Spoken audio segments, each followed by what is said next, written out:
Hoy vamos a meternos de lleno con un texto que es corto, muy corto, pero increíblemente denso. El primer capítulo de la Carta a los Efesios. Tenemos un análisis teológico que lo desglosa casi palabra por palabra, y el objetivo es entender por qué estos pocos versículos se consideran una de las cumbres de la teología cristiana sobre la Iglesia. Es una pieza fascinante, ¿sí? Y antes de empezar, es bueno tener, digamos, el mapa del terreno. Adelante. Lo primero es que, aunque la llamamos carta, no es personal, no es como la que le escribirías a un amigo. La mayoría de expertos cree que era una carta circular. Para varias iglesias, ¿no? Exacto, diseñada para ser leída en varias comunidades de la provincia romana de Asia. Su autor, que tradicionalmente es Pablo, la escribe desde la cárcel, en Roma. De las epístolas de la cautividad, justo. Y la estructura es muy clara. Los 3 primeros capítulos son pura doctrina, teología. Y los 3 últimos son la aplicación práctica.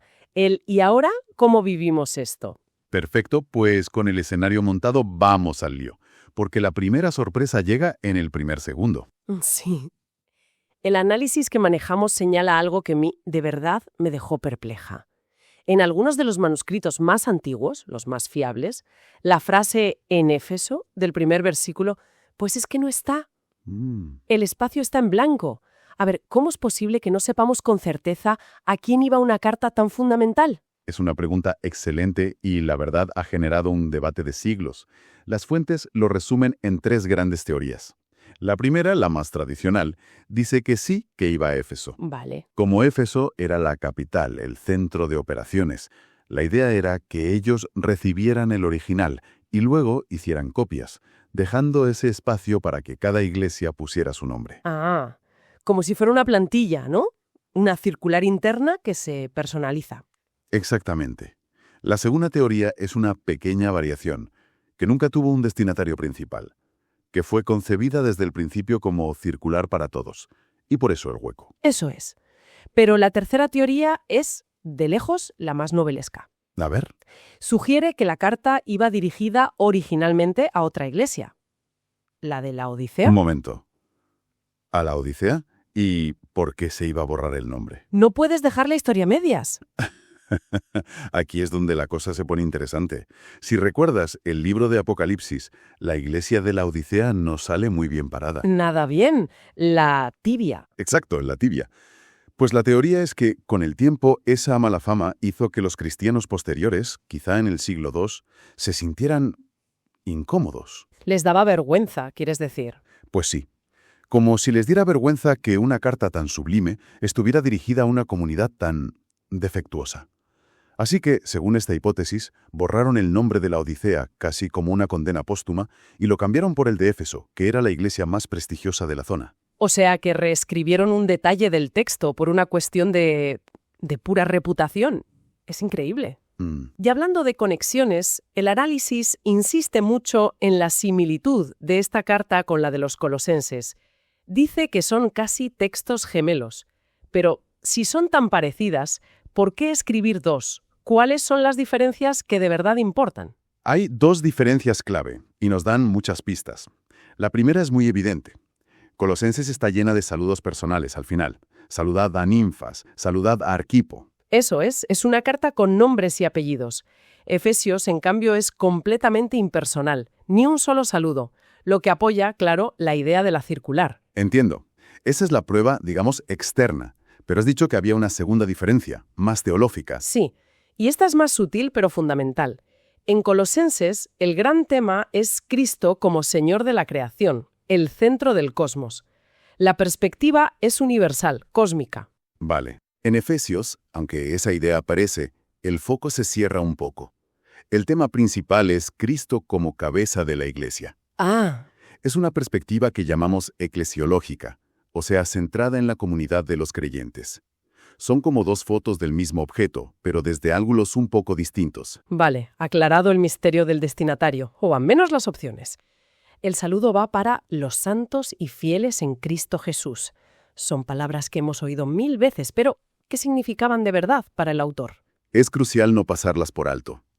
Cuando leemos santos, nos imaginamos a personas de una perfección moral casi inalcanzable. Pero su significado original no era ese. ¿No? No.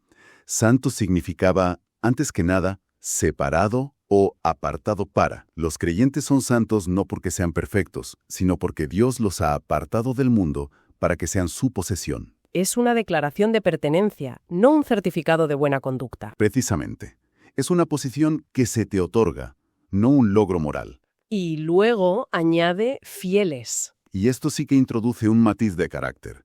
No es solo alguien que cree, sino alguien que es digno de confianza, que se mantiene firme. El análisis que manejamos hace una distinción que me parece brillante. Dime. Creyente es el que se fía de Dios. Fiel es el creyente de quien Dios puede fiarse. Qué bueno.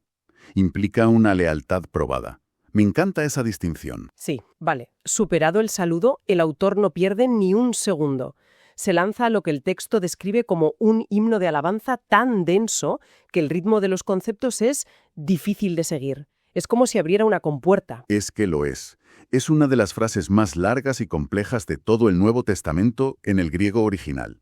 Empieza en el versículo 3 y no para hasta el 14. Una sola frase. Y ese versículo 3 es la clave.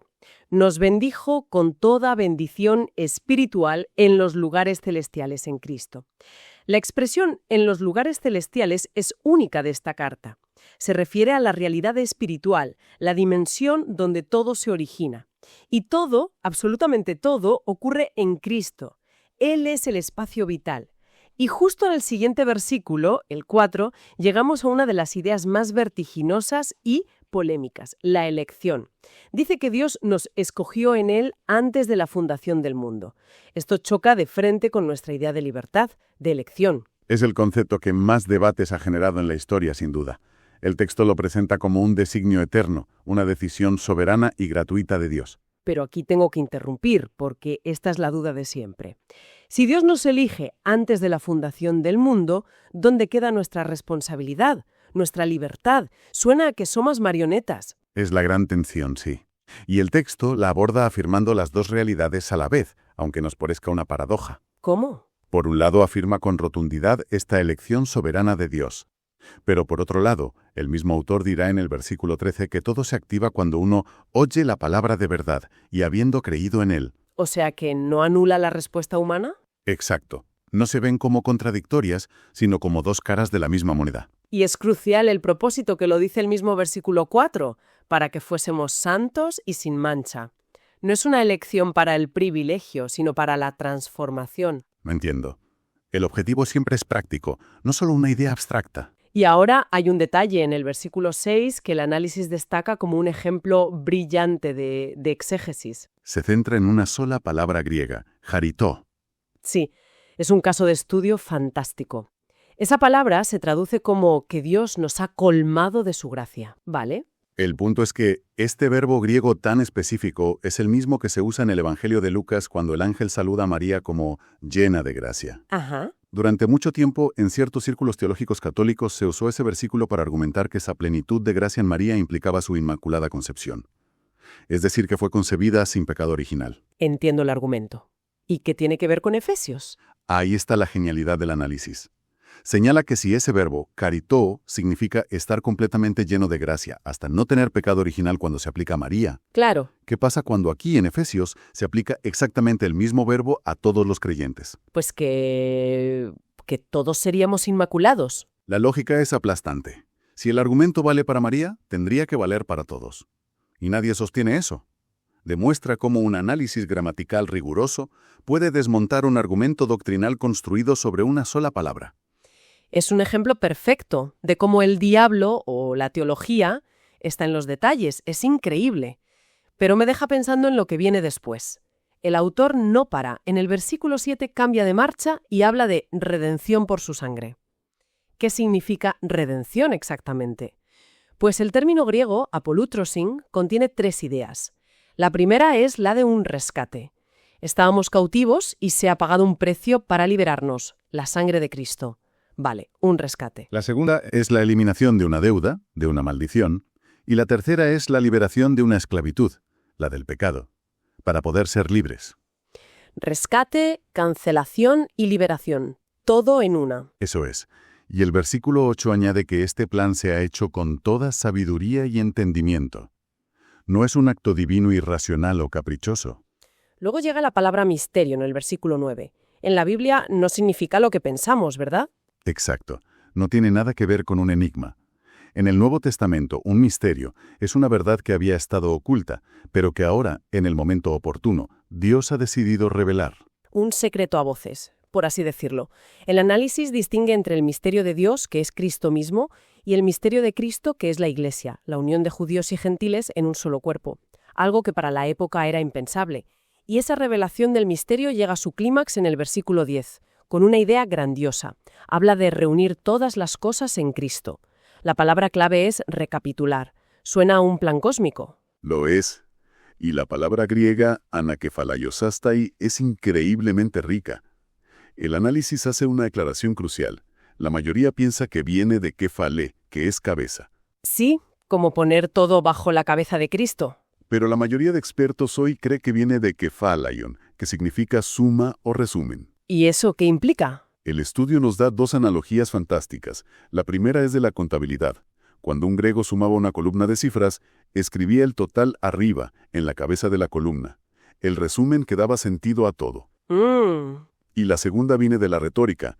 Al final de un discurso, el orador hacía una recapitulación, un resumen que unía todos los argumentos. Ah, vale. O sea, como la celda de suma en una hoja de cálculo, que lo resume todo, pero aplicado al universo entero. ¡Qué imagen! Es exactamente eso. El término, por tanto, engloba tres ideas: restauración de lo roto, unificación de lo disperso y la centralidad de Cristo como el sentido de todo.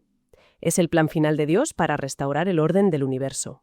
Una visión verdaderamente cósmica. Y para cerrar el himno, los versículos 11 y 12 hacen una distinción, ¿no?, entre un nosotros y un vosotros. Sí, es un detalle que se suele perder. Cuando dice nosotros los que primeramente esperábamos en Cristo, ese nosotros se refiere a los creyentes de origen judío. Los que esperaban al Mesías. Claro, se adelantaron en la esperanza. Luego en el versículo 13 se dirigirá a los creyentes gentiles, el vosotros también. Es un reconocimiento de que el plan de salvación, aunque universal, tuvo un desarrollo histórico que empezó con Israel. Vale, si echamos la vista atrás, es una locura la cantidad de ideas en apenas 14 versículos. Hemos pasado de un misterio casi detectivesco sobre el destinatario a redefinir palabras como santo y fiel, y hemos acabado en este plan cósmico de recapitulación. Exactamente. En este breve pasaje, el autor traza un arco que va desde antes del tiempo, antes de la fundación del mundo, hasta el final de los tiempos. Es como ver el plano completo del arquitecto para toda la historia, todo condensado en un himno. Y esto nos deja con una pregunta final para reflexionar. Todo este pasaje describe un propósito divino que es restaurar la unidad, recapitular un cosmos desintegrado por el pecado.